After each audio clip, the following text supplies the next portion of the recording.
जय श्री हरि। नारायणं नमस्कृत्य नरं चैव नरोत्तमं देवीं सरस्वतीं व्यासं ततो जयमुदीरयेत्। भगवान श्री नरनारायण को प्रणाम करते हुए, श्री गणेश जी महाराज, माता सरस्वती, वेदव्यास भगवान को प्रणाम करते हुए, हृदयाराध्य सर्वांतर्यामी, सबके हृदयों में विराजमान, अनंत कोटि ब्रह्मांड नायक, परात पर ब्रह्म पुरुषोत्तम, जगदाधार, जगन्नियंता, जगदीश्वर, जगतगुरु, जगन्नाथ भगवान श्री हरि के पवित्र चरणों में प्रणाम करते हुए, भगवत स्वरूप श्रीमद् भागवत को प्रणाम करते हुए, श्री सुखदेव जी और परीक्षित महाराज को प्रणाम करते हुए, अनंत कोटि सब संत महात्माओं वैष्णवों को प्रणाम करते हुए, भगवान श्री द्वारकाधीश उद्धव जी महाराज को प्रणाम करते हुए, अब हम श्रीमद् भागवत महापुराण के 11वें स्कंद में उद्धव गीता के अंतर्गत 18वां अध्याय सुनते हैं। इसमें हम वानप्रस्थ और सन्यासी के धर्म, इन प्रसंगों का श्रवण करेंगे। श्रीमद् भागवत महापुराणम 11 स्कंधः अथाष्टादशोऽध्यायः। यहाँ पर हम भावार्थ सहित, विलक्षण टीकाओं सहित भागवत जी के मूल संस्कृत श्लोकों का श्रवण कर रहे हैं। इस 11 स्कंद के 18वें अध्याय में कुल 48 श्लोक हैं और श्लोकों के साथ ही, भावार्थ के साथ ही हम अनेक रोचक प्रश्नों के उत्तर भी जान सकते हैं, जो प्रश्न हमने भागवत के अंदर से ही बनाए हैं और भागवत की गहराइयों को समझने के लिए बनाए हैं और प्रामाणिकता का हमने विशेष ध्यान रखा है। इसके लिए प्रश्न के आगे स्कंद अध्याय श्लोक संख्या डाली है। तो आज के इस 11 स्कंद के 18वें अध्याय में हम इन प्रश्नों के उत्तर प्राप्त कर सकते हैं। प्रश्न के आगे स्कंद अध्याय और श्लोक संख्या लिखी है, आप उसके अनुसार उसको समझ सकते हैं। आज के प्रश्न है, श्रीमद् भागवत के 11 स्कंद के 18वें अध्याय में किस विषय का वर्णन हुआ है? कलयुग में वानप्रस्थ आश्रम की दुर्गति, ये एक महत्वपूर्ण प्रश्न है। वानप्रस्थ आश्रम का क्या अर्थ है? वानप्रस्थ के क्या कर्तव्य हैं, वो हम जानेंगे। घर में ही वानप्रस्थ अथवा वन में रहने का अभ्यास करें, कैसे करें ये हम जानेंगे। देवताओं के भक्तों से ईर्ष्या का कारण हम जानेंगे, देवता भी ईर्ष्या करते हैं, ये एक महत्वपूर्ण प्रश्न है। सन्यासी के कर्तव्यों के बारे में हम जानेंगे। किस वस्तु की पवित्रता कैसे रहे, ये एक महत्वपूर्ण प्रश्न है। कौन होता है दंडी स्वामी और क्या है दंडी स्वामी के 3 दंड? त्रिदंडी किसे कहते हैं, ये एक बड़ा ही महत्वपूर्ण प्रश्न है। सन्यासी को किससे भिक्षा लेनी चाहिए? साधु को बहुत शिष्य नहीं बनाने चाहिए, इसका क्या मतलब है? कौन और कैसे होते हैं परमहंस, ये एक महत्वपूर्ण प्रश्न है। प्राय हम सुनते हैं वो परमहंस महात्मा है। भगवान श्री कृष्ण और भागवत जी के अनुसार परमहंस के बारे में हम जानेंगे। साधु क्या, और सभी भक्तों को इससे बचना चाहिए, किससे बचना चाहिए, ये एक बड़ा ही महत्वपूर्ण प्रश्न है, कल्याणकारी प्रश्न है। वैरागी के लक्षण अथवा कर्तव्यों के बारे में हम जानेंगे। ब्रह्मचर्य आदि 4 आश्रमों के मुख्य धर्म के बारे में हम जानेंगे। और इस 11 स्कंद के 18वें अध्याय का अंतिम प्रश्न, गृहस्थ के लिए महत्वपूर्ण शिक्षा है, उसके बारे में हम जानेंगे। आइए इन सब प्रश्नों के उत्तर जानने के लिए मूल श्रीमद् भागवत में प्रवेश करते हैं। उद्धव गीता में श्रीमद् भागवत के 11 स्कंद के 18वें अध्याय का श्रवण करते हैं। अभी तक हम ब्रह्मचर्य और गृहस्थ आश्रम, इन 2 आश्रमों का वर्णन सुन चुके हैं। जैसा कि हम जानते हैं, प्रत्येक मनुष्य का जीवन 4 आश्रमों में विभाजित है। हमारे ऋषि मुनियों ने मनुष्य के 100 वर्ष के जीवन को 4 कालखंडों में विभाजित किया था और इस प्रकार आश्रम व्यवस्था बनाई थी। जीवन के प्रथम 25 वर्ष ब्रह्मचर्य आश्रम के रखे थे, 26 वर्ष से 50 वर्ष तक गृहस्थ आश्रम, 51 वर्ष से 75 वर्ष का जीवन काल वानप्रस्थ आश्रम एवं 76 वर्ष से 100 वर्ष तक का जीवन काल संन्यास आश्रम के लिए निर्धारित किया था। इन 4 आश्रमों की व्यवस्था के पीछे बहुत गहरी सामाजिक एवं व्यावहारिक सोच थी, पर अब इस व्यवस्था के अनुरूप जीवन व्यवस्था नहीं चल रही है। इसी कारण परिवार एवं समाज कलह एवं अशांति की स्थिति में आ गया है। परिवार एवं समाज के हित में आश्रम व्यवस्था की महत्ता को समझकर मनुष्य को तदनुरूप ही जीवन जीना चाहिए। तो भगवान श्री कृष्ण वानप्रस्थ आश्रम के बारे में बताते हैं। श्री भगवान उवाच वनम विविक्षु पुत्रेषु भार्यां यस्य सहैववा वन एव वसेत् शान्तस् तृतीयं भागमायुषः। भगवान श्री कृष्ण उद्धव जी से कहते हैं, प्रिय उद्धव, यदि गृहस्थ मनुष्य वानप्रस्थ में जाना चाहे तो अपनी पत्नी को पुत्रों के हाथ सौंप दे अथवा अपने साथ ही ले ले और फिर शांत चित्त से अपनी आयु का तीसरा भाग वन में ही रहकर व्यतीत करे। कलयुग में सामान्यतया 100 वर्ष से ज्यादा आयु नहीं होती है और यह भी अब असामान्य होता जा रहा है। जो पुरुष 100 वर्ष जीने की आशा रखता है उसे 50 वर्ष की अवस्था में वानप्रस्थ आश्रम अपना लेना चाहिए, फिर 75 वर्ष की आयु में पूर्ण संन्यास धारण करना चाहिए। चूंकि कलयुग में थोड़े ही लोग 100 वर्ष जीवित रहते हैं, अतः मनुष्य को उसी के अनुसार तालमेल बिठाना चाहिए। वानप्रस्थ का मंतव्य भौतिकवादी पारिवारिक जीवन से पूर्ण वैराग्य की ओर क्रमिक संक्रमण है। कंदमूल फलैर्वन्यैर मेध्यैर्वृत्तिं प्रकल्पयेत वसीत वल्कलम वासस् तृणपर्णाजिनानि वा। वानप्रस्थी को वन के पवित्र कंदमूल और फलों से ही शरीर निर्वाह करना चाहिए। वस्त्र की जगह पेड़ों की छाल पहने अथवा घास पात और मृगछाला से ही काम निकाल ले। इस श्लोक में मेध्य शब्द बताता है कि जंगल में रहते हुए वानप्रस्थी को शहद से बने द्रव, मांस, कवक, कुकुरमुत्ते या कोई भ्रमणात्मक या नशीली जड़ी बूटियां, चाहे वे तथाकथित दवा ही क्यों न हो, ग्रहण नहीं करनी चाहिए। केशरो मनखश्मश्रु मलाने बिभ्रियादतः न धावेदप्सु मज्जेत त्रिकालम स्थंडिलेशयः। वानप्रस्थ को अपने सिर, शरीर या मुख के बाल नहीं संवारने चाहिए, अपने नख नहीं काटने चाहिए, अनियमित समय पर मलमूत्र त्याग नहीं करना चाहिए, दांतों की सफाई का विशेष प्रयास नहीं करना चाहिए, उसे जल में नित्य 3 बार स्नान करके संतुष्ट रहना चाहिए और जमीन पर सोना चाहिए। दूसरे शब्दों में हम समझ सकते हैं कि 50 वर्ष की अवस्था के बाद मनुष्य को अपने शरीर के प्रति लगाव, आसक्ति को थोड़ा थोड़ा कम करना चाहिए, क्योंकि अंत में तो इस शरीर को अचानक छोड़ना पड़ेगा। इसलिए थोड़ा बहुत अभ्यास किया हुआ होगा तो थोड़ी दुख की मात्रा कम होगी। शास्त्र और भगवान तो यही कहते हैं, बाकी जैसी समझ में आए वैसा ही कर सकते हैं। ये करने से शांति मिल जाएगी। ग्रीष्मे तप्येत पंचाग्नीन वर्षा स्वासारषाढ जले आकंठमग्नः शिशिरे एवं वृत्तस्तपश्चरेत। वानप्रस्थी को गर्मी की ऋतु में पंचाग्नि तपनी चाहिए। जब सिर के ऊपर सूर्य होता है, वो भी गर्मी वाला, और चारों दिशाओं में अग्नि जला दी जाती है, उसे पंचाग्नि तप कहा जाता है। वर्षा ऋतु के अंदर भी ऐसे व्यक्ति को खुले मैदान में रहकर वर्षा की बौछार सहनी चाहिए। मानी कभी तपस्या करते करते वर्षा आ भी जाए तब भी स्वान को छोड़कर भागना नहीं चाहिए। जाड़े के दिनों में, सर्दी के दिनों में गले तक जल में डूबा रहकर तपस्या करनी चाहिए। इस प्रकार घोर तपस्या में जीवन व्यतीत करे।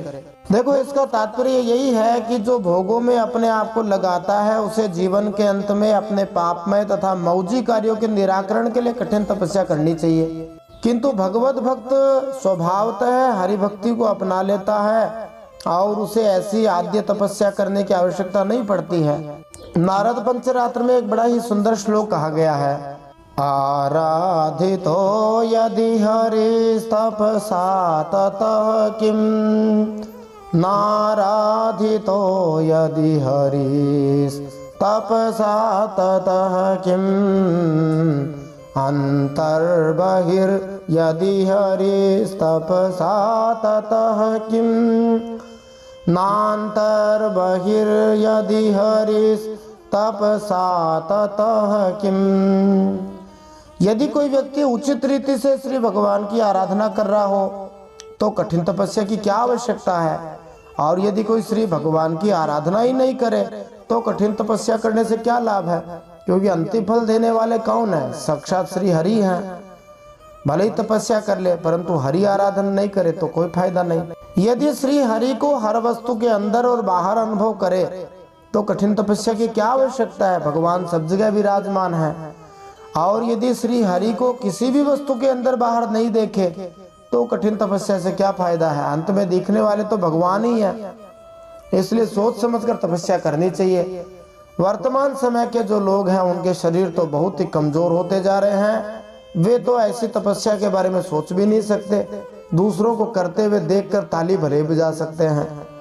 अग्निपक्वम समश्नीयात् कालपक्वमथापि वा उलूखलाश्मकुट्टो वा दन्तोलूखल एव वा।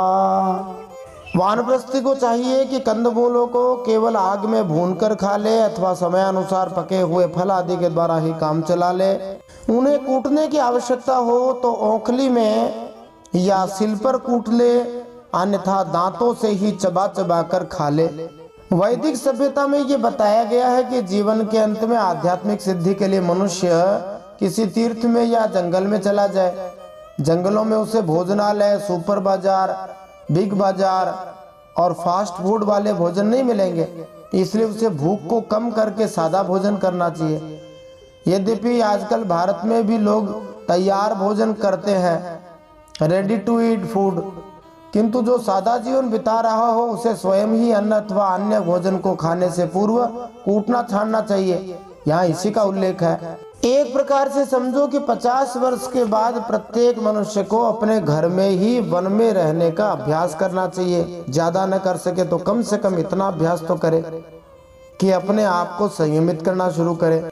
फिर भगवान श्री कृष्ण कहते हैं, स्वयं संचिनुयात् सर्वमात्मनो वृत्ति कारणम देश काल बलाभिज्ञो नादति तान्यदारितम। भगवान श्री कृष्ण कहते हैं वानप्रस्थी को चाहिए कि कौन सा पदार्थ कहाँ से लाना चाहिए, किस समय लाना चाहिए, कौन कौन पदार्थ अपने अनुकूल हैं, इन बातों को जानकर अपने जीवन निर्वाह के लिए स्वयं ही सब प्रकार के कंदमूल फल आदि ले आवे। देश काल आदि से अनभिज्ञ लोगों से लाए हुए अथवा दूसरे समय के संचित पदार्थों को अपने काम में न ले।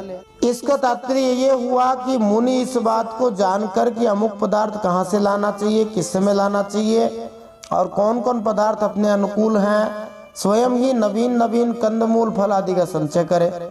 देश काल आदि से अनभिज्ञ दूसरे लोगों के लाए हुए अथवा दूसरे समय में संचित किए हुए पदार्थों के सेवन से बीमारी आदि के कारण तपस्या में विघ्न हो सकता है।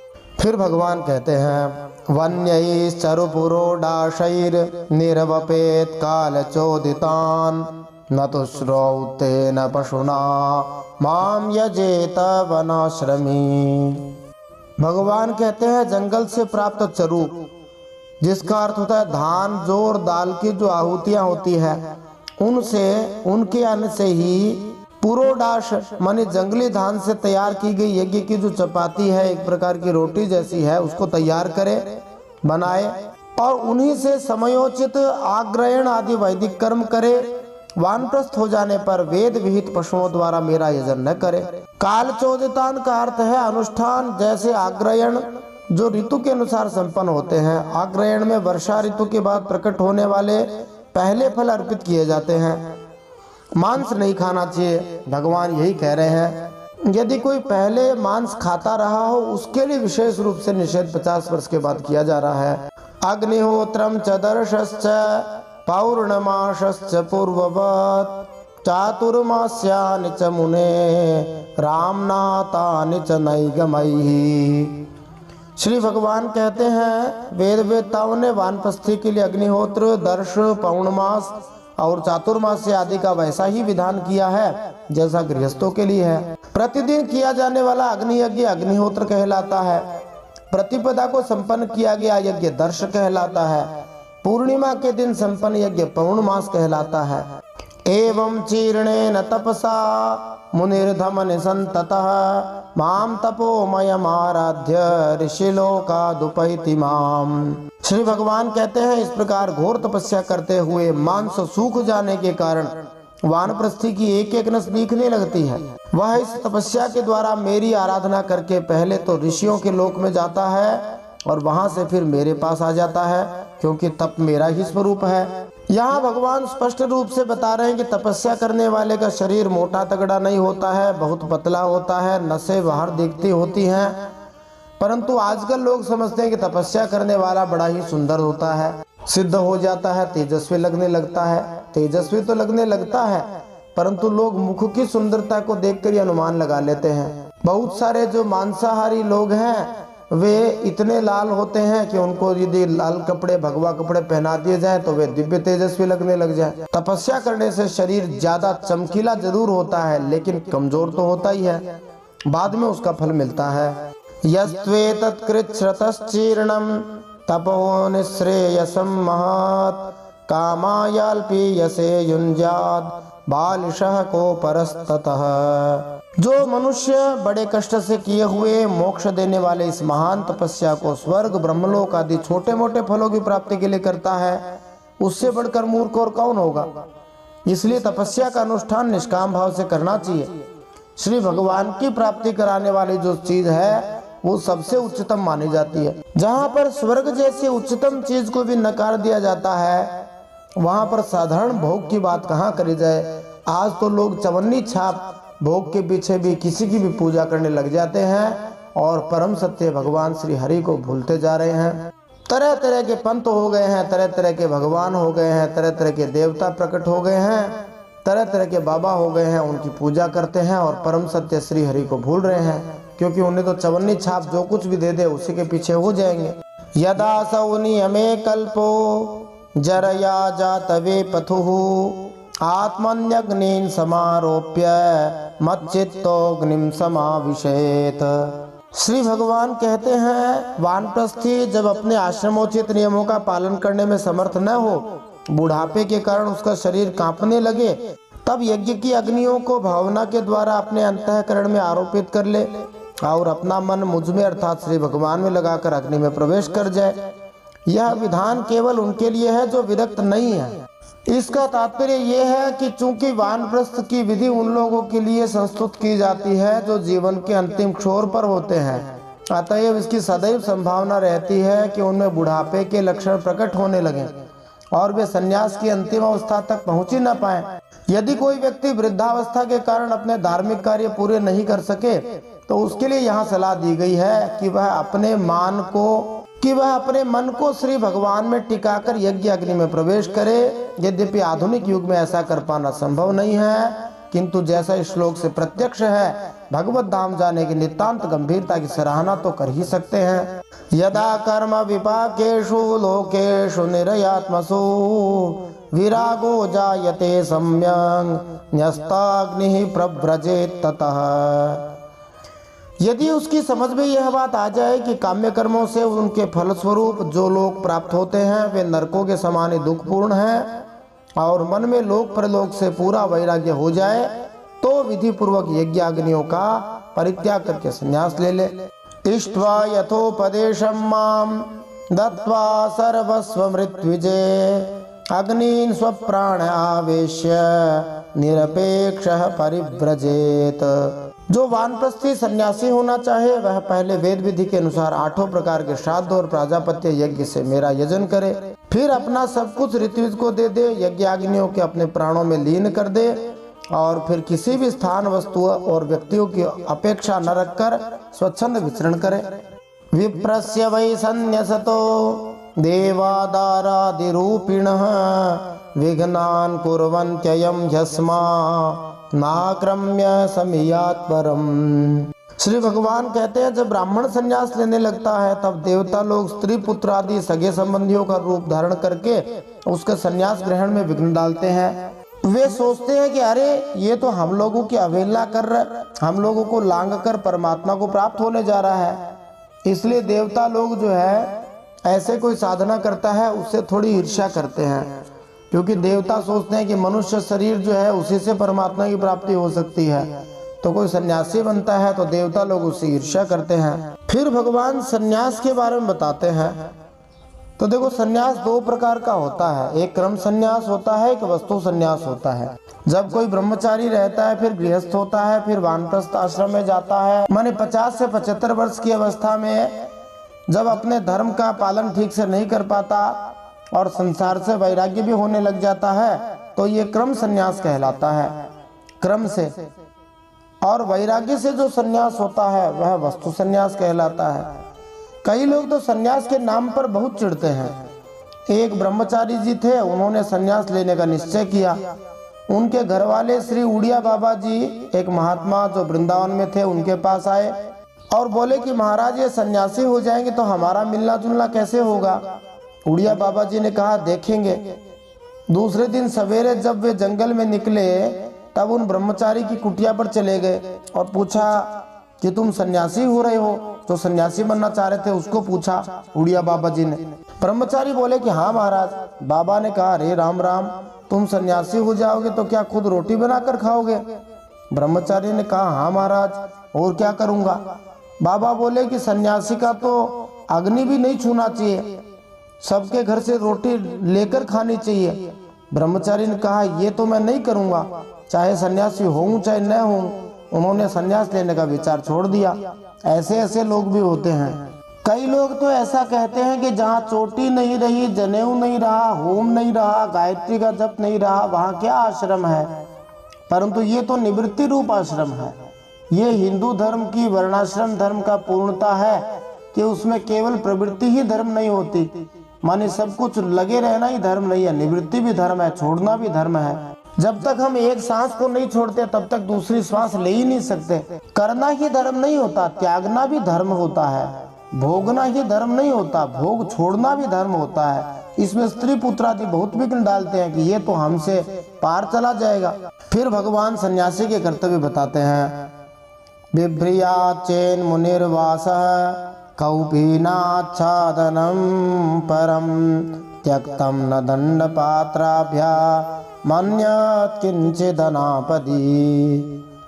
श्री भगवान कहते हैं कि यदि सन्यासी वस्त्र धारण करे तो केवल लंगोटी लगा ले और ज्यादा से ज्यादा उसके ऊपर एक ऐसा छोटा सा टुकड़ा लपेट ले कि जिसमें लंगोटी ढक जाए, और आश्रमोचित दंड कमंडलू के अलावा और कोई वस्तु अपने पास न रखे। ये नियम आपत्ति काल को छोड़कर सदा के लिए है। फिर सन्यासी को प्रत्येक वस्तु पवित्र करके स्वीकार करनी चाहिए। किस वस्तु की पवित्रता कैसे होती है श्री भगवान बतलाते हैं। दृष्टिपूतम यसेत पादम वस्त्रपूतम पिबेत जलम सत्यपूताम वदेद वाचम मनः पूतम समाचरेत। संत पुरुष को चाहिए कि अपनी आंखों से ये निश्चित करके अपना पांव रखे कि ऐसा कोई जीव या कीड़ा तो नहीं है जो उसके पांव से कुचल जाएगा। उसे अपने वस्त्र के एक छोर से छान कर ही जल पीना चाहिए, बिना छाने पानी नहीं पीना चाहिए। कहावत प्रसिद्ध है, पानी पियो छान के गुरु करो जान के। और संत को ऐसे शब्द बोलने चाहिए जिनमें सत्य की शुद्धता हो। इसी प्रकार उसे वे ही कर्म करने चाहिए जिन्हें उसके मन ने शुद्ध निश्चित कर लिया हो। इसका तात्पर्य ये है कि चलते समय संत पुरुष सावधान रहता है कि पृथ्वी पर कोई अति लघु जीव पांव के नीचे आकर मर ना जाए। इसी तरह वह पीने वाले पानी को कपड़े से छान लेता है जिससे पानी में रहने वाले छोटे छोटे प्राणी पेट में न चले जाएं। केवल इंद्रिय तृप्ति के लिए झूठ बोलना भक्ति के लिए हानिप्रद है, इसलिए इससे बचना चाहिए। निर्विशेषवादी दर्शन का कथन और भौतिक जगत की इंद्रिय तृप्ति का गुणगान करना, चाहे स्वर्ग में ही क्यों ना हो, हृदय को कलुषित बनाता है। अतः जो लोग भगवत भक्ति में पूर्णता के इच्छुक हैं उन्हें इससे बचना चाहिए। गंभीरता पूर्वक विचार करने से यह समझ में आ जाएगा कि भगवान श्री कृष्ण की भक्ति के अलावा किसी भी कर्म का अंततः कोई मूल्य नहीं होता। इसलिए मनुष्य को एकांतिक रूप से श्री हरि की भक्ति करनी चाहिए। मनःपूतम समाचरेत महत्वपूर्ण पद है। इसका अर्थ है कि सन्यासी सब प्रकार से अपने मन को पवित्र करके आचरण करे तो बढ़िया है। यदि उसका वाणी देह मन पर नियंत्रण नहीं तो वह सन्यासी कैसा। एक दिन एक साधु जंगल में गए, वहां कोल भी लाए। उन्होंने कहा कि तुम लोग मुझे प्रणाम करो, मैं बड़ा भारी महात्मा हूँ। कोल भीलों ने पूछा कि महाराज आप कैसे महात्मा हैं, महात्मा कैसे हुआ जाता है। महात्मा ने अपने पास के एक दंड या त्रिदंड को दिखाया और बोले ये धारण करने से मैं महात्मा हूँ, इसलिए मुझको प्रणाम करो। ये सुनकर एक कोल भील अपना हथियार लेकर जंगल में चला गया और वहां से बांसों का बोझ सिर पर रखकर ले आया। फिर बोला तुम्हारे पास 1 या 3 डंडे हैं, जो दंड रखा करते हैं सन्यासी, लेकिन मेरे पास तो उसका एक बोझ है, इसलिए मैं बड़ा महात्मा हूँ, तुम मुझको प्रणाम करो। ये गप नहीं है, श्रीमद् भागवत में भी कुछ इसी तरह की बात कही गई है, जहाँ भगवान कहते हैं कि असली दंडी कौन है। मौना नेहा निलायामा दंडा वाग्देह चेतसाम नये थे यस्य संत्यंग वेणुभिर्न भवेद यतिः। श्री भगवान कहते हैं वाणी के लिए मौन और शरीर के लिए निश्चेष्ट स्थिति और मन के लिए प्राणायाम दंड है। जिसके पास ये तीनों दंड नहीं है वह केवल शरीर पर बांस के दंड धारण करने से दंडी स्वामी नहीं हो जाता। एक दंड अथवा त्रिदंडी की तो चर्चा ही छोड़ो, यदि कोई बांस का बोझ भी सिर पर ले ले तो उससे वह यति नहीं होता। असल में सन्यास का धर्म मन, वाणी और शरीर का दंड है। दंड शब्द सन्यासियों द्वारा लिए जाने वाले डंडे का सूचक है और कठोर अनुशासन का भी सूचक है। वैष्णव सन्यासी बांस के 3 डंडों की बनी हुई लाठी धारण करते हैं, जो कि शरीर, मन और वाणी से श्री भगवान की सेवा में समर्पण को बतलाते हैं। यहाँ पर भगवान कहते हैं कि मनुष्य को सबसे पहले अपने में इन 3 दंडों अर्थात 3 अनुशासनों को स्वीकार करना चाहिए। कौन कौन से? वाग, देह और चित्त, मानी वाणी पे अनुशासन, शरीर पर और मन पर। अनिलायाम का अभ्यास है प्राणायाम, मन को वश में करने के लिए होता है, और जो व्यक्ति सदा भगवान की सेवा के विषय में सोचता है उसे निश्चय ही प्राणायाम की यह सिद्धि प्राप्त हुई रहती है। मन, वाणी और शरीर के अनुशासन रूपी आंतरिक दंडों को आत्मसात किए बिना 3 बाह्य दंड धारण करने से ही कोई वास्तविक वैष्णव सन्यासी नहीं बन जाता।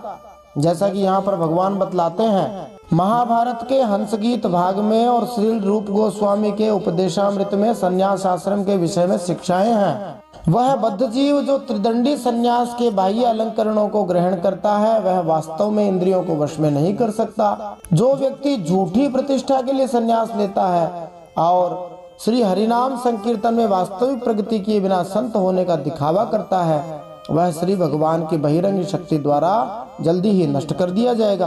फिर भगवान कहते हैं, भिक्षाम चतुर्षु वर्णेषु विगर्यान वर्जयश्चरेत सप्तागारान संक्लिप्तांस तुष्ये लब्धे न तावता। सन्यासी को चाहिए कि जाति से गिरे हुए और गाय की हत्या करने वाले ऐसे पतितों को छोड़कर चारों वर्णों की भिक्षा ले ले।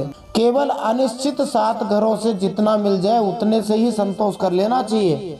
इसका पहले संकल्प नहीं होना चाहिए कि कहाँ से भिक्षा लानी है। ऐसा नहीं कि किसी गांव में पहुंचे और वहां डोंडी पिटवा दी कि आज मैं भिक्षा मांगने के लिए आने वाला हूँ, इसलिए बढ़िया बढ़िया चीज बनानी चाहिए। श्रील भक्ति सिद्धांत सरस्वती ठाकुर बतलाते हैं कि असंक्लिप्तान, जिसका अर्थ है बिना किसी अनुमान या इच्छा के, इस बात को बताता है कि उस व्यक्ति को ये सोचकर किन्हीं घरों में नहीं जाना चाहिए कि उस घर से मुझे सर्वोत्तम भोजन मिल सकेगा। भिखारियों में तो उसी घर की बड़ी प्रतिष्ठा है, वहीं जाएंगे, ऐसा नहीं। ऐसे सन्यासी को बिना भेदभाव के 7 घरों में जाना चाहिए और जो मिल जाए उसी में संतुष्ट रहे। अपने निर्वाह के लिए उसे उन निवासियों के घरों से मांगना चाहिए जो वर्णाश्रम संस्कृति के सच्चे अनुयायी हों और ईमानदारी से जीविका चला रहे हों, पाप कर्मों से मुक्त हों। वह ऐसे ही घरों से भिक्षा मांगे। वह अपने जीवन निर्वाह के लिए उनसे भिक्षा न मांगे जो भगवत भक्ति के विरोधी हैं, क्योंकि वर्णाश्रम संस्कृति का पूरा उद्देश्य भक्ति ही तो है। परंतु आजकल कई सन्यासी तो बड़े बड़े पैसे वालों को ढूंढते हैं। वो भले ही घनघोर पाप करने वाले काम करते हो, शराब के कारोबारी हो या हिंसा करने वाले, मांस काटने वाले, लेकिन बड़े बड़े ऐसे लोगों के घर जाते हैं। जो लोग वैदिक संस्कृति का विरोध करते हैं वे संत महात्माओं द्वारा भिक्षा मांगने को अपराध कर्म बताकर कानून बनाते हैं। इस तरह वे संत भिक्षुकों को सामान्य घुमक्कड़ मानकर अपमान करते हैं और दंड भी देते हैं। काम से जी चुराने वाला आलसी व्यक्ति भिक्षा मांगे तो वह निश्चित रूप से निंदनीय है, किंतु एक संत जो श्री भगवान की सेवा में लगा हो और श्री भगवान की दया पर पूरी तरह आश्रित रहने का अभ्यास करने के लिए भिक्षा मांगता हो, उसे मानव समाज में सारी सुविधाएं दी जानी चाहिए। श्री भक्ति सिद्धांत सरस्वती ठाकुर बतलाते हैं कि भिक्षा मांगने के 3 रूप हैं। एक है माधुकर मानी मधुमक्खी का अनुकरण करने वाली विधि, जिसमें मधुमक्खी प्रत्येक फूल से थोड़ा थोड़ा मधु इकट्ठा कर लेती है इस तरह संत पुरुष प्रत्येक व्यक्ति से बहुत थोड़ी मात्रा लेता है जिससे सामाजिक संघर्ष से बचा जाए। यहाँ पर उल्लिखित विधि असंकल्पित है, जिसमें व्यक्ति बिना भेदभाव किए सदघरों में जाता है और जो भी प्राप्त हो जाता है उसी से संतुष्ट हो जाता है। एक विधि प्राक प्रणीत विधि होती है जिसमें नियमित दाताओं से ही निर्वाह के लिए संग्रह किया जाता है। इस संबंध में श्री वीर राघव आचार्य ने संन्यास की प्रारंभिक अवस्था का वर्णन किया है जो कुटीचक कहलाती है, और इसका प्रकार है संन्यास धारण करने वाला व्यक्ति प्रारंभिक अवस्था में अपने पुत्रों या अन्य संबंधियों या शुभ चिंतकों से एक कुटी या ध्यान कुटिया बनाने को कहता है। वह सांसारिक कार्यों को छोड़कर इस कुटी के भीतर बैठता है, काम क्रोध लोभ मोह इत्यादि से मुक्त रहने का प्रयास करता है। नियमित जीवन के निर्धारित आदेशों के अनुसार वह त्रिदंड धारण करता है, कमंडल से अपने आप को शुद्ध करता है, अपना सिर शिखा को छोड़कर मुड़ा लेता है, जनेऊ में गायत्री मंत्र का जप करता है, गेरुए वस्त्र धारण करता है, नियमित स्नान करना, साफ सुथरा रहना, आचमन करना, जप करना, वेदाध्ययन, ब्रह्मचर्य व्रत रखना, श्री भगवान का ध्यान करना, इन सबको करते हुए वह अपने पुत्रों मित्रों तथा संबंधियों से नियमित रूप से भोजन प्राप्त करता है। न्यूनतम आवश्यकताओं की पूर्ति करते हुए वह मोक्ष पाने के क्षण तक अपने कुटी में स्थिर रहता है। फिर भिक्षा जब मिल जाए तब सन्यासी को क्या करना चाहिए? बहिर्जलाशयं गत्वा तत्रोपस्पृश्य वाग्यतः विभज्य पावितं शेषं भुञ्जीताशेषमाहृतम्। इस प्रकार जब भिक्षा ले ले फिर बस्ती के बाहर जलाशय पर चला जाए, वहां हाथ पैर धो करके जल के द्वारा भिक्षा पवित्र कर ले। फिर शास्त्र में कही गई पद्धति से जिन्हें भिक्षा का भाग देना चाहिए उन्हें देकर जो कुछ बचा रहे उसे मौन होकर खा लेना चाहिए। दूसरे समय के लिए बचाकर न रखे और न ज्यादा मांग कर ही लाए। संत पुरुष को तो चाहिए कि उन भौतिकवादी व्यक्तियों से न तो तर्क वितर्क करे न झगड़े जो उसके भोजन में से कुछ भाग लेना चाहते हो। विभज्य शब्द बताता है कि कुछ हिस्सा ऐसे लोगों को दिया जाए जिससे उत्पात न मचे, और तब जो बचे उसे भगवान श्री विष्णु को अर्पित करके तब अपनी थाली का पूरा भोजन खा ले और आगे के लिए कुछ न छोड़े। बहिर शब्द बताने वाला है कि उसे सार्वजनिक स्थान में नहीं खाना चाहिए, बाहर खाना चाहिए, जंगल में। वाग्यत शब्द बताता है कि मौन होकर और श्री भगवान की कृपा का ध्यान करते हुए भोजन किया जाए। एकश्चरेन् महिमेतां निस्संगः संयतेन्द्रियः आत्मक्रीड आत्मरत आत्मवान समदर्शनः। सन्यासी को पृथ्वी पर अकेले ही घूमना चाहिए, उसकी कहीं भी आसक्ति न हो, सब इंद्रियां अपने वश में हो, वह अपने आप में ही मस्त रहे, आत्म प्रेम में ही तन्मय रहे, प्रतिकूल से प्रतिकूल परिस्थितियों में भी धैर्य रखे और सर्वत्र समान रूप से स्थित श्री भगवान का अनुभव करता रहे। विविक्त क्षेम शरणो मद्भाव विमलाशयः आत्मानं चिन्तयेदेकमभेदेन मया मुनिः। सन्यासी को निर्जन और निर्भय एकांत स्थान में रहना चाहिए। उसका हृदय निरंतर श्री भगवान की भावना से शुद्ध बना रहे। वह अपने आप को श्री भगवान से एक समझे, अद्वितीय समझे और अखंड के रूप में श्री भगवान का चिंतन करे। अन्वीक्षेतात्मनो बंधम मोक्षम च ज्ञान निष्ठया बंध इंद्रिय विक्षेपो मोक्ष येषां च संयमः। वह सन्यासी अपनी ज्ञान निष्ठा से चित्त के बंधन और मोक्ष पर विचार करे और निश्चय करे कि इंद्रियों का विषयों के लिए विक्षिप्त होना, चंचल होना बंधन है और उनको संयम में रखना ही मोक्ष है। तस्मान् नियम्य षड्वर्गं मद्भावेन चरेन् मुनिः विरक्तः क्षुद्रकामेभ्यो लब्ध्वात्मनि सुखं महत्। भगवान श्री कृष्ण उद्धव जी से कहते हैं, इसलिए सन्यासी को चाहिए कि मन एवं पांचों ज्ञानेंद्रियों को जीत ले, भोगों की क्षुद्रता समझकर उनकी ओर से सर्वथा मुंह मोड़ ले, अपने आप में ही परम आनंद का अनुभव करे। इस प्रकार वह मेरी भावना से भरकर पृथ्वी में विचरता रहे। पुरग्राम व्रजान सार्थान भिक्षार्थम प्रविशश्चरेत् पुण्य देश सरिच्छैल वनाश्रमवती महीम। केवल भिक्षा के लिए ही सन्यासी को नगर, गांव, अहीरों की बस्ती या यात्रियों की टोली में जाना चाहिए। पवित्र स्थान, पवित्र नदी, पर्वत, वन और आश्रमों से पूर्ण पृथ्वी में बिना कहीं ममता जोड़े घूमता फिरता रहे। श्रीधर स्वामी जी के अनुसार इस श्लोक में आए हुए पूर्व और ग्राम शब्दों का अर्थ बताया जाता है। पूर्व शब्द बाजारों तथा व्यापारिक केंद्रों वाले शहरों तथा कस्बों का संकेत करता है। ग्राम शब्द है छोटे छोटे कस्बों के बारे में बताता है जिनमें ऐसी सुविधाएं नहीं होती। जो वानप्रस्थ या सन्यासी भौतिक आसक्ति से मुक्त होना चाहते हो, उसे चाहिए कि भोगों के लिए दिन रात कार्य करने वाले लोगों से दूर रहे और उनके पास उन्हें दान के कार्य में लगाए रखने के लिए ही जाए।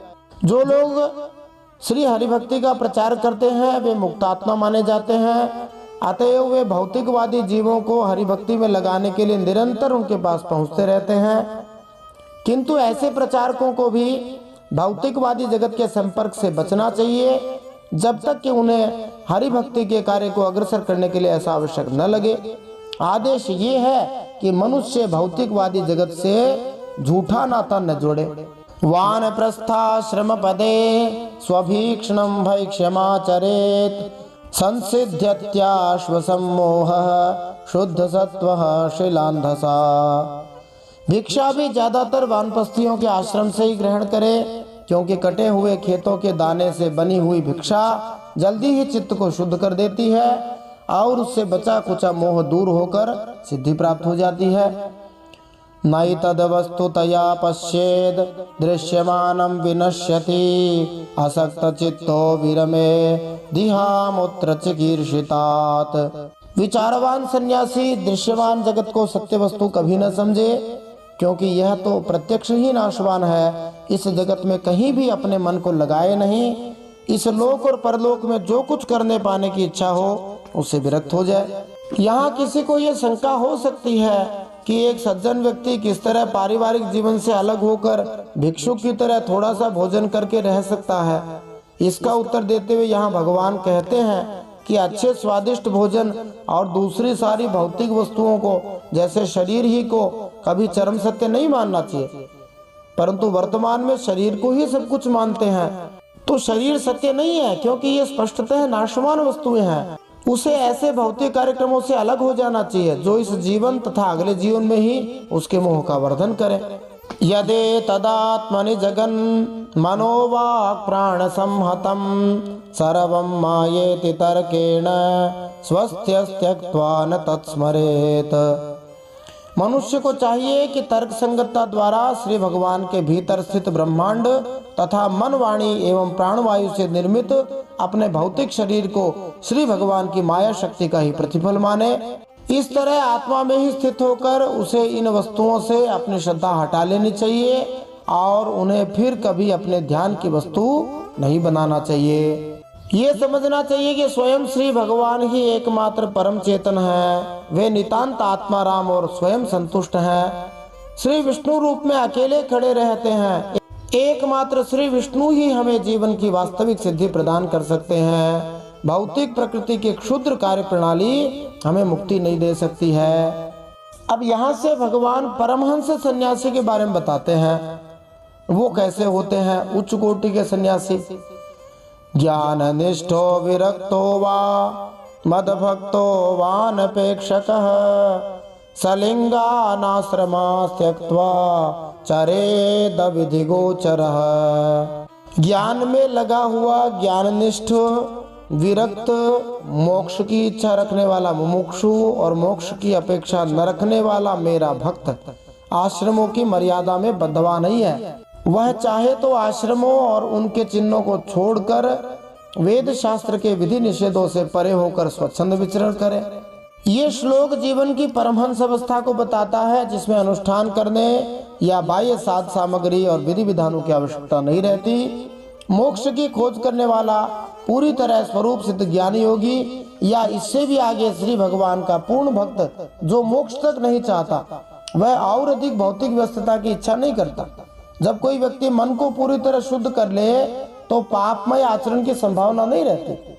विधि विधान तो उनके लिए हैं जो अज्ञान में रहकर कर्म करने की ओर उन्मुख होते हैं या निजी तृप्ति के लिए ऐसा करते हैं। जो व्यक्ति अंधाधुंध मोटर कार चलाना चाहता है, बहुत तेज गाड़ी चलाना चाहता है या स्थानीय सड़क की हालत से परिचित नहीं होता, उसके लिए सड़क के चिन्हों का अनुशासन और यातायात के नियमों का पुलिस द्वारा लागू किया जाना अत्यावश्यक होता है। किंतु नितांत सावधान जो चालक ड्राइवर होता है वो स्थानीय सड़कों की हालत से पूरी तरह परिचित भी रहता है। उसे न तो गति सीमा का न सावधानी के चिन्हों की वास्तविक आवश्यकता होती है, न ही इन नियमों को लागू करने वाले अधिकारी पुलिस की आवश्यकता होती है। श्री भगवान का शुद्ध भक्त श्री भगवान की सेवा के अलावा कुछ भी नहीं चाहता। वह सभी सकारात्मक एवं विधेयात्मक आदेशों का स्वयं पालन करता है, जो श्री कृष्ण का सदा स्मरण करना और उन्हें कभी नहीं भूलना। किंतु किसी को बनावटी परमहंस भक्त के उच्च पद की नकल नहीं करनी चाहिए,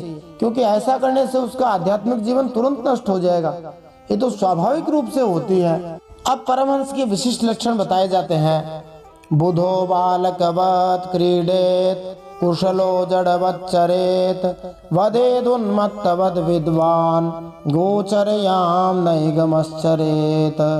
जो परमहंस सन्यासी बनना चाहता है या परमहंस सन्यासी बन गया है, वह बुद्धिमान होता है फिर भी बालकों की तरह खेलता है, निपुण होकर भी जड़वत रहता है।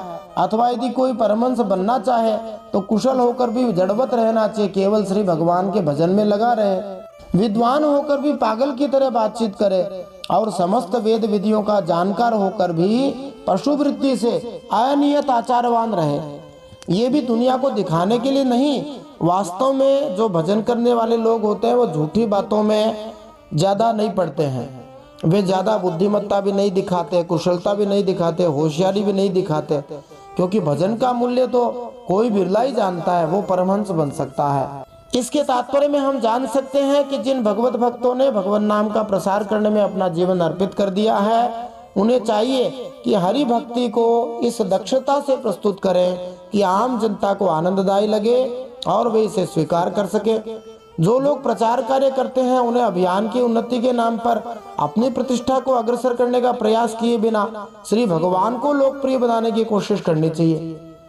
जो परमहंस हरिभक्ति के वितरण कार्य में न लगा हो, उसे जनता के अभिमत से किसी प्रकार का लगाव नहीं रखना चाहिए। फिर भगवान श्री कृष्ण कहते हैं, वेदवादरतो न स्यान् न पाखंडी न हैतुकः शुष्कवाद विवादेन कंचित पक्षम समाश्रयेत।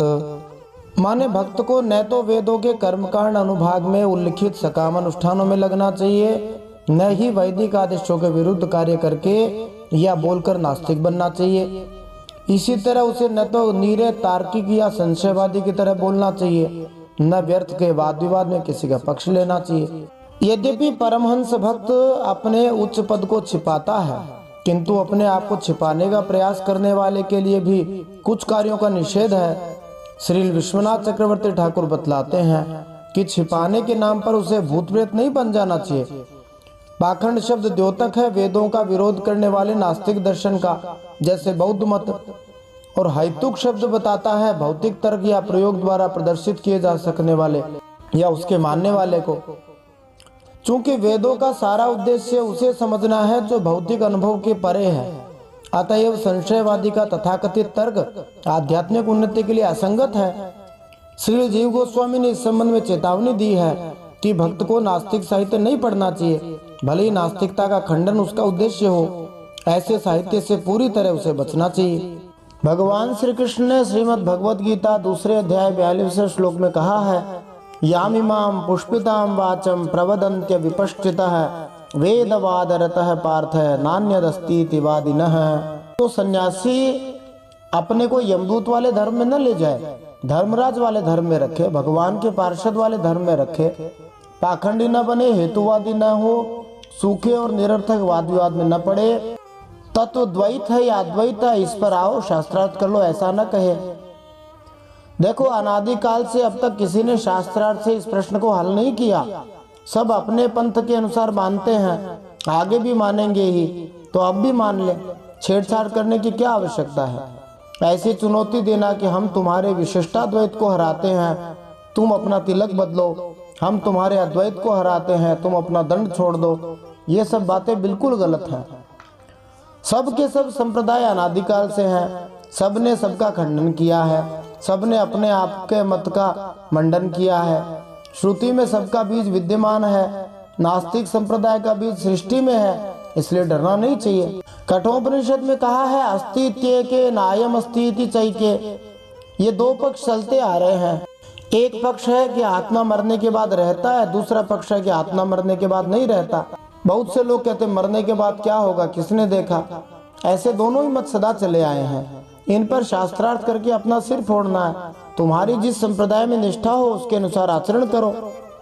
तो सन्यासी को कभी भी व्यर्थ का वाद विवाद नहीं करना चाहिए, कोई पक्ष नहीं लेना चाहिए, तर्कनिष्ठ नहीं होना चाहिए, भीड़ भाड़ से ज्यादा उद्विग्न नहीं होना चाहिए, किसी को उद्विग्न भी नहीं करना चाहिए। ये नहीं कहना चाहिए कि एक गृहस्थ तू हमारे पास आकर बैठा है तो तुम ऐसे लोक में चले जाओ जहाँ धरती ही नहीं, ब्रह्मांड ही नहीं। अरे बाबा, गृहस्थ बैठता है तो बैठने दो, उसको क्यों हटाते हो? तुम ही अपने आप को ईश्वर के साथ क्यों नहीं जोड़ लेते? एक कथा आती है, किसी स्त्री का धक्का लग गया एक ऐसे मुसलमान को जो नमाज पढ़ रहा था। उसने कहा कि या खुदा, तूने हमको धक्का लगा दिया।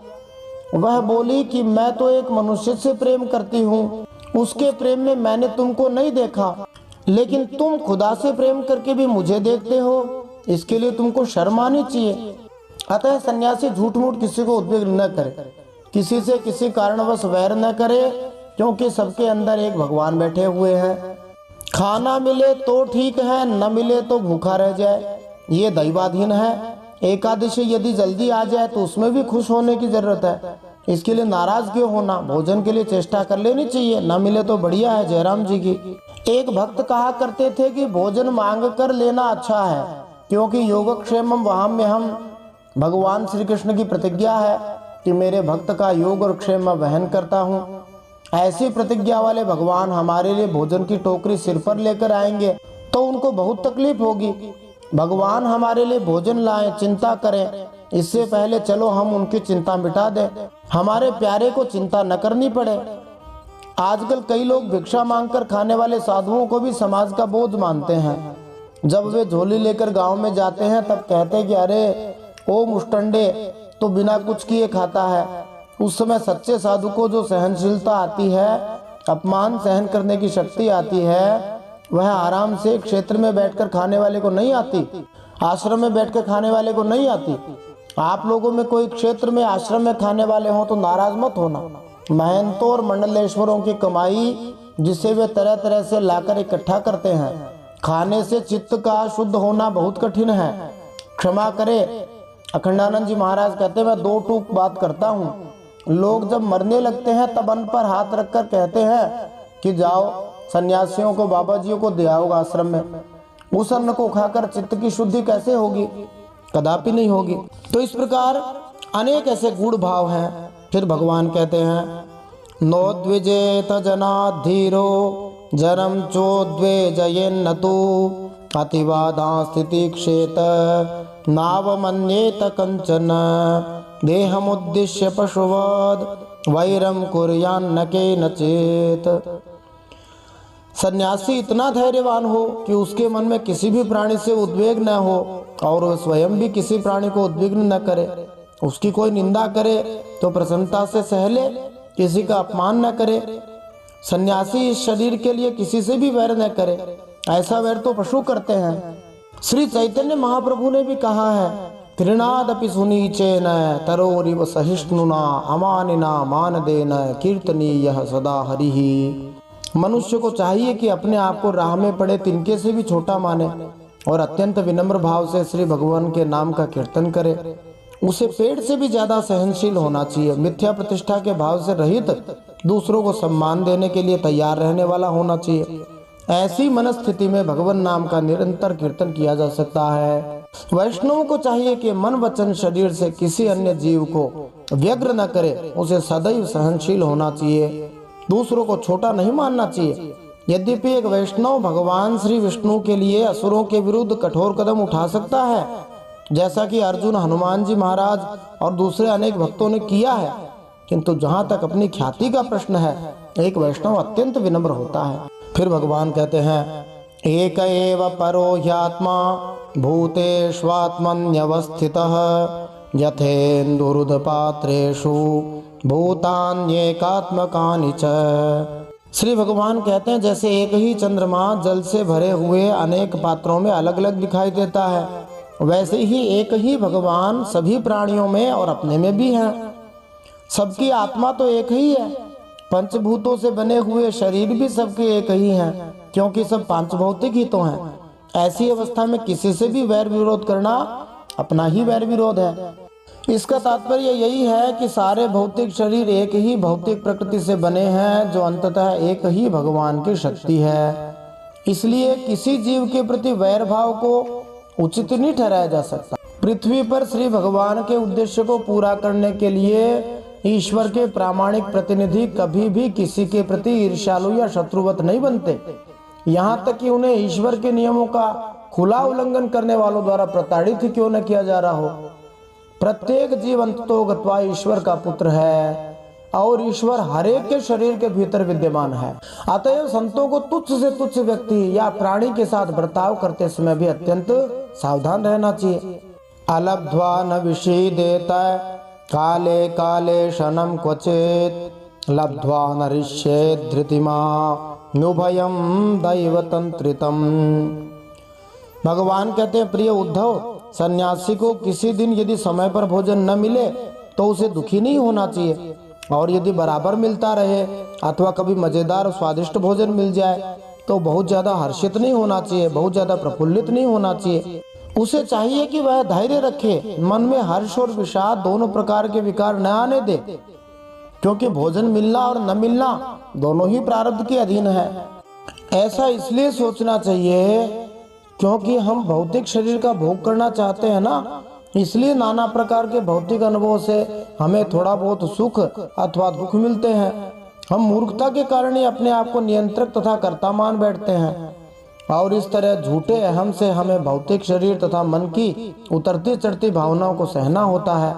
फिर भगवान कहते हैं आहारार्थम समीहेत युक्तम तत्प्राण धारणम तत्वम विमृश्यते तेन तद विज्ञाय विमुच्यते। सन्यासी को भिक्षा अवश्य मांगनी चाहिए। ऐसा करना उचित ही है, क्योंकि भिक्षा से ही प्राणों की रक्षा होती है। प्राण रहने से ही तत्व का विचार होता है, और तत्व विचार से तत्व ज्ञान होकर मुक्ति मिलती है।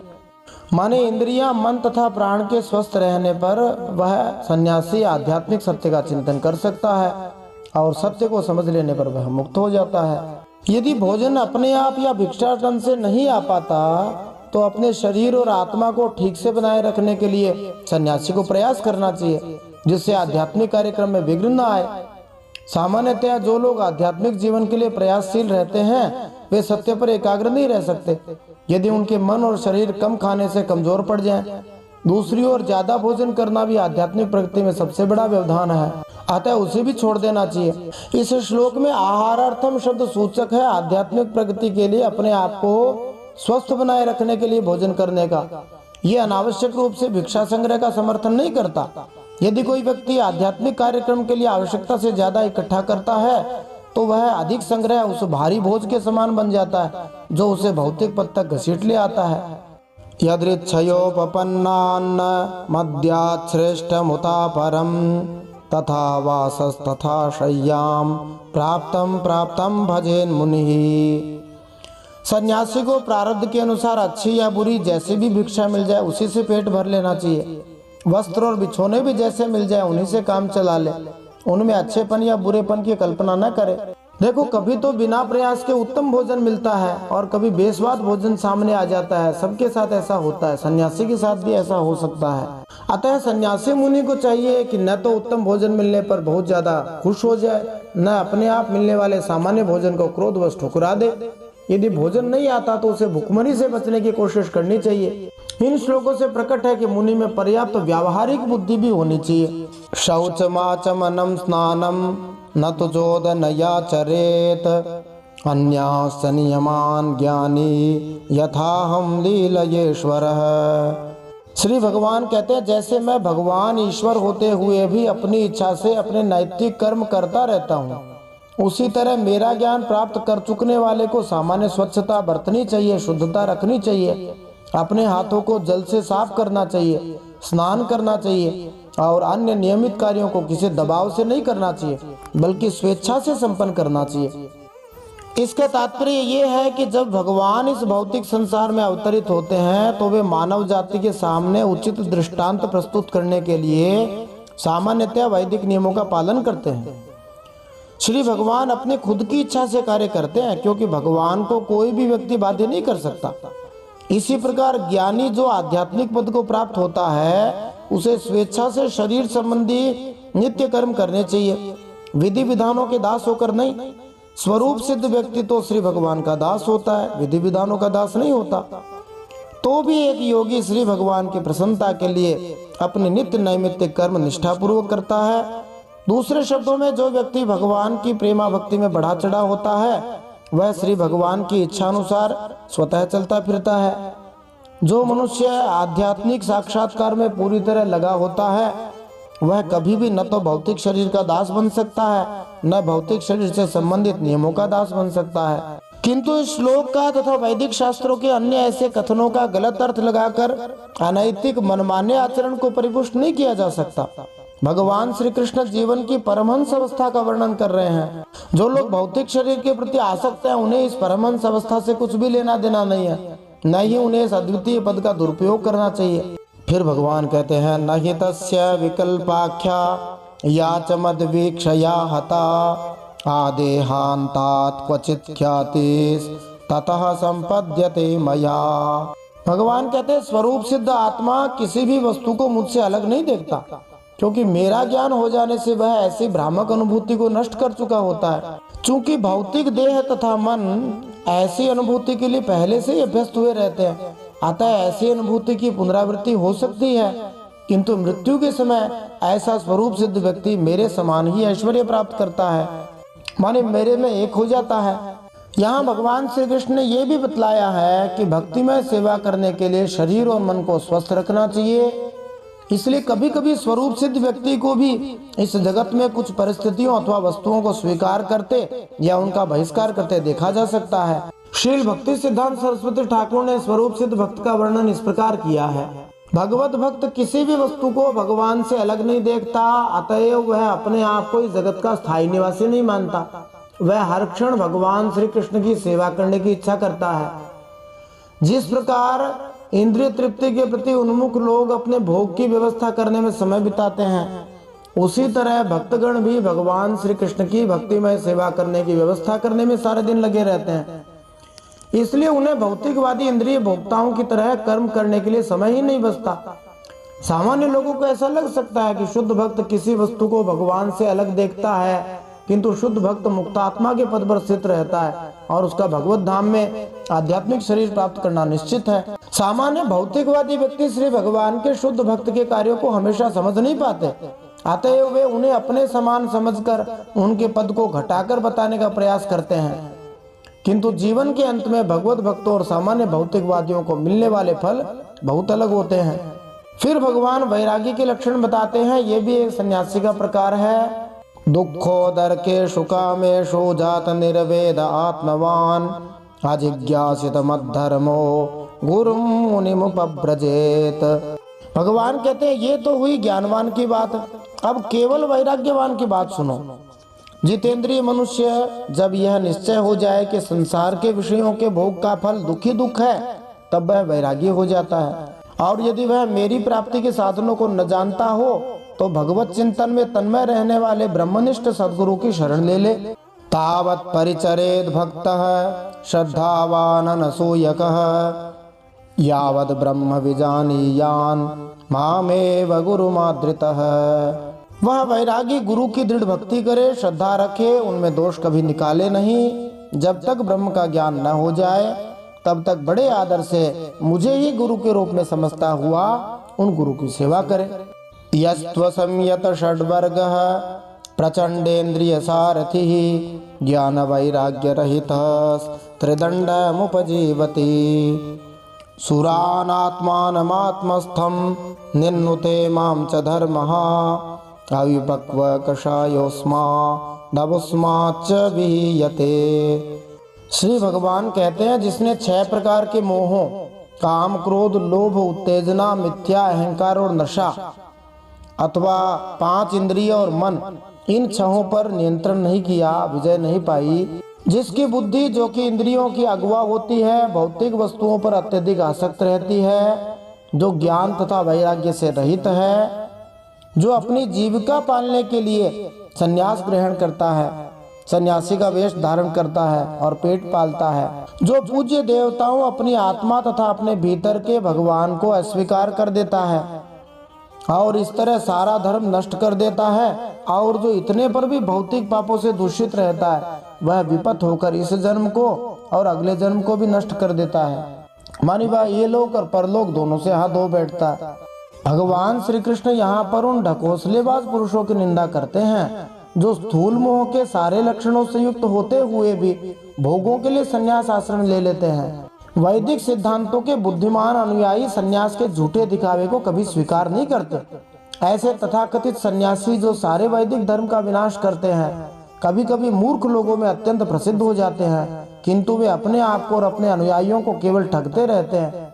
ऐसे धूर्त सन्यासी वास्तव में भगवान श्री कृष्ण की प्रेममयी सेवा में कभी नहीं लग सकते। अब चारों आश्रमों के मुख्य धर्म के बारे में भगवान एक ही श्लोक में बता देते हैं। भिक्षोर धर्म शमो हिंसा तपईक्षा वनौकसः गृहिणो भूत रक्षेज्या द्विजस्याचार्य सेवनम। सन्यासी का मुख्य धर्म है शांति और अहिंसा, वानप्रस्थी का मुख्य धर्म है तपस्या और भगवत धाम, गृहस्थ का मुख्य धर्म है प्राणियों की रक्षा और यज्ञ याग करना, और ब्रह्मचारी का मुख्य धर्म है आचार्य की सेवा करना। यद्यपि शुरुआत ब्रह्मचर्य आश्रम से होती है और अंत संन्यास आश्रम से होता है, परंतु भगवान संन्यास आश्रम को महत्ता देना चाह रहे हैं, इसलिए सबसे पहले उसके बारे में बता रहे हैं। अब गृहस्थ के लिए एक विशेष बात भगवान बताते हैं। यद्यपि गृहस्थ आश्रम के बारे में पिछले अध्याय में बता चुके हैं, परंतु एक विशेष बात बताने के लिए भगवान कहते हैं, ब्रह्मचर्यम तपः शौचम संतोषो भूत सौहृदम गृहस्थस्याप्यरितौ गन्तुः सर्वेषां मदुपासनम।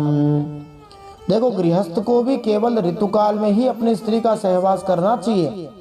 उसके लिए भी ब्रह्मचर्य, तपस्या, पवित्रता, संतोष और सभी प्राणियों के प्रति प्रेम भाव ये मुख्य धर्म है। मेरी उपासना तो सभी को करनी ही चाहिए। इस श्लोक में सर्वेषां मदुपासनम जो पद है वो कहता है कि सबको मेरी पूजा करनी चाहिए, जिसका तात्पर्य है कि वर्णाश्रम प्रणाली के सभी अनुयायियों को श्री भगवान की पूजा करनी चाहिए, नहीं तो पद से नीचे गिरने का खतरा है। श्रीमद् भागवत में ही 11वें स्कंद के 5वें अध्याय में हमने सुना था, न भजन्त्यवजानन्ति स्थानात् भ्रष्टाः पतन्त्यधः। भले ही कोई वैदिक अनुष्ठानों तथा प्रथाओं को संपन्न करने में समुन्नत हो, किंतु श्री भगवान की पूजा किए बिना वह निश्चित रूप से नीचे गिर जाएगा। गृहस्थाश्रमियों को कुकुर सुकुरों की तरह स्वतंत्रता पूर्वक अपने संभोग सामर्थ्य का भोग करने का अधिकार नहीं है।